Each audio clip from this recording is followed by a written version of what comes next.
man en die vrou sit op die bank en die man sê vir my, 'n dier mag nie in ons huis nie. Nou ek weet hulle het 'n hond, hulle het 'n German Shepherd wat buitekant is. Maar sy kom nie in die huis nie, sy mag nie.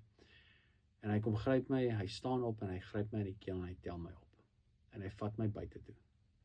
En hy maak my vas aan 'n ketting. Nou vir 'n 6-jarige om vasgemaak word aan 'n ketting, voel hy soos 'n hond. Hy verstaan nie hoekom nie. Hy weet nie hoekom nie. En ek het geleef letterlik soos 'n hond vir 3 jaar. Vir 3 maande. Letterlik, ek het 'n hondebak gehad waar ek water gedrink het en uit geëet het. Ek was vasgemaak en ek het saam met die German Shepherd in haar kennel geslaap. Nou as dit nie vir haar was, sou ek verkleim het en sy het my warm gehou. So ek moet sê ek is baie lief vir German Shepherds, want veral met die lang haar enetjie, want hulle hou jou warm.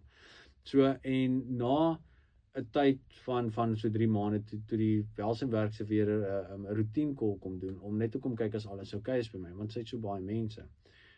Toe bel sy die huis, toe sê sy's op pad en die vrou het my toe kom losmaak en my kollar gegryp. Nou